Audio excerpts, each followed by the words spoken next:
What if I told you that right now, at this very moment, your home is broadcasting more information than a billboard on the highway? Information about when you're awake, when you're sleeping, when you're gone, and when you're most vulnerable. And what if I told you that you can shut all of that information down, flip your house into stealth mode, and make it look so empty from the outside that even determined prowlers won't risk stepping onto your property, all while you're sitting inside, drinking coffee, watching TV, living your life? Sounds wild, but today I'm going to show you exactly how to do it.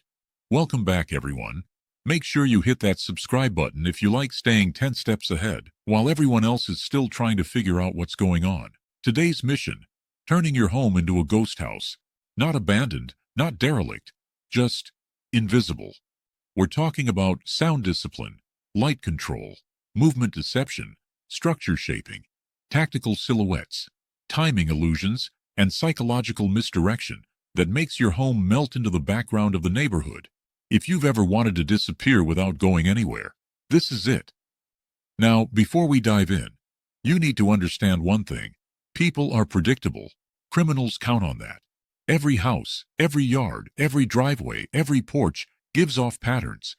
When lights pop on, when lights pop off, when curtains move, when trash goes out, when a car leaves, when a car returns. Humans operate in loops, and those loops leave digital fingerprints in the real world. Your goal is to break that loop on the outside while keeping your real life running on the inside. And believe me, once you learn how invisible you can make yourself, you'll never look at your home the same way again. Let's start with the biggest giveaway most people never even consider: motion signatures. When someone is walking around inside their home at night, anyone watching from the street sees the shadows, the shifting shapes on the blinds, the silhouettes passing by a lit window. Movement equals life. Life equals opportunity. So the first rule of a gray man house is controlling motion visibility. The trick isn't to block every window like you're expecting a siege. That draws attention. The trick is controlling the diffusion of light so silhouettes disappear. You do that with layered window coverings, sheers that blur shapes paired with blackout curtains that never move. The sheers do the daytime work. The blackout panels do the night work. You're essentially creating a visual buffer zone where whatever you do inside becomes a soft haze when viewed from the outside. Add a slight angle to the blinds, yet not fully closed, not fully open, and you've erased the single biggest sign: someone is home. Now let's tackle the second loudest giveaway: sound spill. Most people don't realize how far voices travel in still evening air. A normal conversation inside a home can bleed out through vents, windows, siding gaps, mail slots, even the dryer exhaust. If you're trying to make your home look empty, stray sound ruins everything. You don't need to spend thousands on professional soundproofing. You just need to create sound traps. Heavy fabric behind couches, rugs placed near exterior walls, bookshelves on thin walls, weather stripping around doors, even interior ones, to limit how much vibration escapes the rooms. The goal isn't absolute silence, it's muffled presence. That means someone walking by hears the same thing they'd hear from an unoccupied house. Nothing distinct, nothing recognizable, nothing that screams activity. But the real magic trick, the thing that really sells the illusion? Time distortion. See, burglars, marauders, even nosy neighbors, they watch for routines, fixed schedules, light cycles, car departures, trash timings. A house that sticks to a predictable rhythm is basically playing a highlight reel of your life. To break that pattern, you need to build a fake rhythm, a rhythm that continues even when you're awake inside. You do that with staggered automation. One lamp goes on at an odd time, another switches off 10 minutes later. A hallway glow triggers after sunset. A bathroom nightlight flickers randomly. None of these match your actual activities. They're decoys. They suggest the home belongs to someone who isn't there, or at least someone not active inside. When someone watches from the outside, the pattern they see is the pattern of absence. I know what you're thinking. What about the front of the house? What about signs of life that you can't hide with curtains and lights? This is where environmental camouflage comes in. You're shaping the outside world to tell a specific story. A story that says, nothing is happening here. Nothing is worth checking. Nothing is worth the risk. Start with your driveway. The biggest giveaway that people are home is movement of vehicles. If you want to look empty, you need a static scene. That means parking your car in a predictable location and leaving it there on nights you want to go gray. If you have two cars, leave one in the driveway as a decoy. Position it slightly crooked or leave a thin dust pattern on it. That dust isn't neglect, it's disguise. To an observer, it looks like a car that hasn't moved, which is exactly the image you want. Next, porch signals. Most people don't realize how much a front porch reveals. Packages come and go. Shoes move. Chairs shift.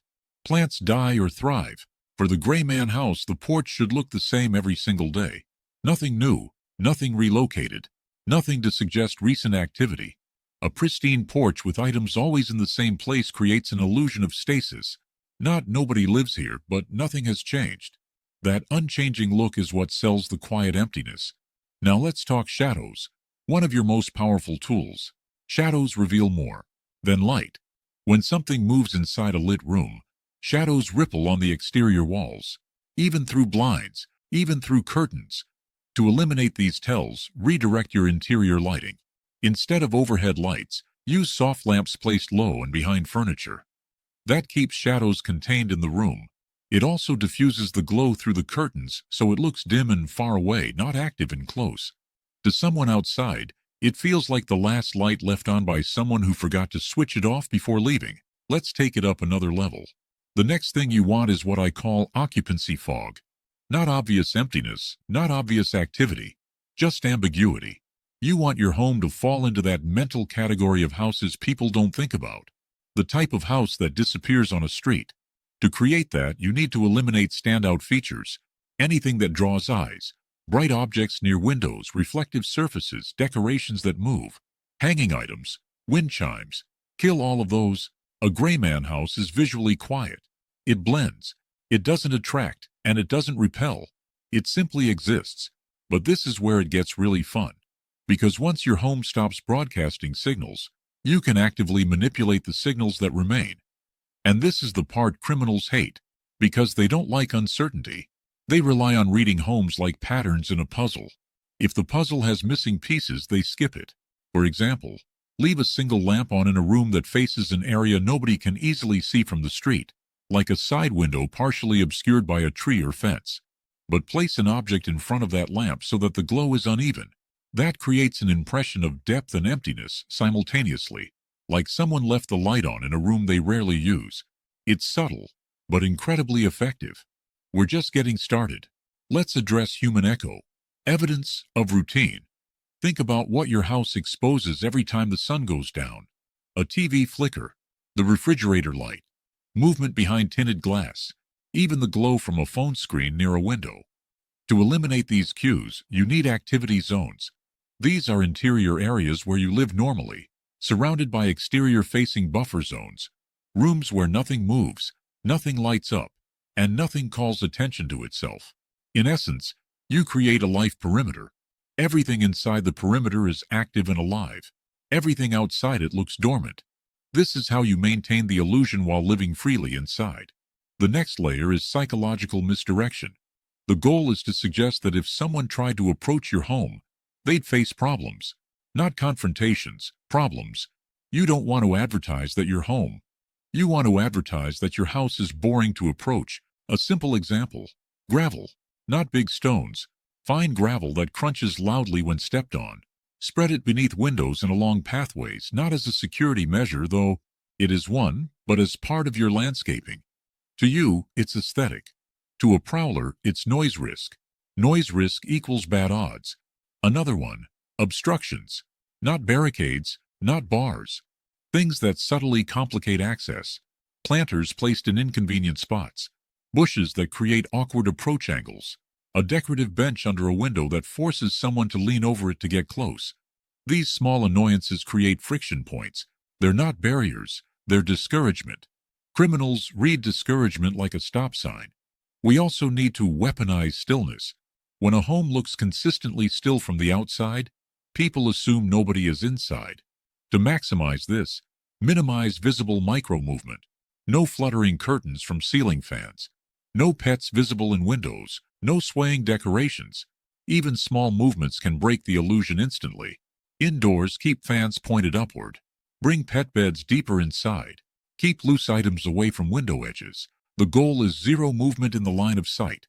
Now, here's a tactic most people would never think of. Light spill control. This is when light leaks through the tiniest cracks, like around door frames or through window edges. Light spill is one of the biggest giveaways that someone is awake. You can kill it with blackout edges, thin adhesive light-blocking strips installed behind curtains or blinds. They're cheap, nearly invisible, and they remove all halo effects around windows. When someone sees a window with zero halo, especially at night, their brain registers, lights off, place dormant, exactly what you want. You also need to understand the psychology of absence cues. These are things criminals expect from empty houses, piled newspapers, overflowing mail, dark windows, zero motion. You don't want your home to look abandoned. You want it to look temporarily unused. Think of it like a vacation rental between guests. Tidy, inactive, uninteresting. Keep porch areas clean. Keep your driveway clear. Keep blinds in consistent positions. Avoid leaving anything that screams chaos or high value. Emptiness shouldn't look intentional. It should look natural. Now let's address the crown jewel of the operation: living silent. Moving inside your home without broadcasting it outside. This is where you shift from everyday living into controlled presence. Use interior hallway lights instead of room lights. Navigate with low-level lamps instead of overhead bulbs. Move deeper into the house during high outdoor foot traffic hours. Think of your lighting like layers of onion skin. The outer layers dim, the inner layers normal. On the outside, your home appears completely idle. On the inside, life goes on uninterrupted. But here's the twist. You can use the illusion against anyone who might be watching. For example, triggering a light on a random timer at an unusual hour creates the impression of vacancy. Someone left it on by accident before leaving. A prowler sees that and thinks, nobody would intentionally leave that light on. It's a mental breadcrumb that leads them away from the truth. We also need to talk about exits and entry paths. If someone is watching your home, they'll notice doors opening and closing. To stay invisible, you need to minimize visible access points. Whenever possible, use the side or garage entrance, not the front door. Keep drapes near doors always in the same position. If you need airflow, open windows that face private areas, not the street. You're reducing dynamic cues, moments that confirm occupancy. The fewer confirmations you give, the stronger the illusion becomes. Now for movement discipline. Think of your home as if it were being observed by someone with nothing better to do than watch. That's how criminals operate when they're scouting. They don't rush. They wait. They look for slip-ups. To beat that, you have to create a habit of checking your exterior exposure before doing anything that produces exterior signals. Turning on a bright light, opening a loud door, moving near a window. You don't have to live like a hermit. You just need awareness. A 2-second glance can preserve your invisibility for hours. Let's step into advanced tactics. This next one is powerful. Reflective decoys. These are objects that catch enough light to draw the eye, but don't show movement. A metal garden ornament, a glossy planter, a reflective house number sign. These grab attention just enough to make someone think they're seeing motion, when they're not. It's false stimulation. After a while, observers stop trusting their own perception, which means they stop watching as closely. That mental fatigue works in your favor. Another advanced trick is environmental layering, creating visual complexity around your home so the eye can't easily detect subtle changes. Think of shrubs placed in partial alignment with windows. Think of patterned curtains behind blinds. Think of layering objects at different depths. This visual noise makes detecting interior activity almost impossible. When everything blends together, movement disappears into the pattern. Now it's time to talk about the emotional side of the illusion. The feeling your home gives off. Humans rely heavily on vibes when assessing a place. They won't admit it, but they do. A house that feels chaotic or flashy attracts attention. A house that feels abandoned attracts mischief. But a house that feels unimportant, unremarkable, that's the sweet spot. You're aiming for a presence so neutral that nobody would bother thinking twice. That means keeping the lawn average, not perfect, not neglected. Keeping exterior decor minimal. Keeping the trash routine consistent. Keeping your home aligned with neighborhood norms. A chameleon blends in not by being invisible, but by matching what's around it. Same idea here. And now, the master technique. The final layer that separates amateurs from true gray man. Operators. Activity decoupling. This is the art of making your inside life completely unrelated to your outside signals. If someone were tracking your home hoping to detect your routine, they'd see nothing. Every indicator leads to dead ends. Lights that don't match your wake schedule. Windows that never move. Cars that stay put. Sound that never travels. A porch that never changes. A yard that always looks the same. In their mind, the house becomes a blank, and humans ignore blanks. At this point, your home becomes a mirage. Not suspicious, not fortified, not dramatic, just invisible. And that's the goal. In the real world, the home that disappears is safer than the home with cameras on every corner and motion lights that could signal aircraft. The home that blends is safer than the home that flexes. The home that whispers nothing is safer than the home that shouts security. And here's the wild part. Once you master this illusion, you'll start noticing every house on your block. Which ones broadcast life? Which ones broadcast money? Which ones broadcast chaos? And which ones, ironically the safest ones, broadcast nothing? That's the house you're building. A place nobody thinks about. A place nobody watches. A place nobody messes with because they don't even notice it. So now you've learned the whole blueprint. Light diffusion, sound trapping, pattern deception, environmental camouflage, stillness control, shadow elimination, movement discipline, illusion layering, psychological deterrence, activity decoupling. It all works together to create a home that feels vacant to outsiders, even while you sit inside enjoying absolute peace. And that's the ultimate gray man technique. Invisibility without isolation. You don't move. You don't hide. You don't leave. You just vanish from the mental landscape of anyone who might be looking. That is survival. That is security. That is freedom. If you found this valuable, hit that like button and share it with someone who needs to disappear without going anywhere. Drop a comment telling me which tactic you're trying first. Stay safe, stay smart, and I'll see you in the next one.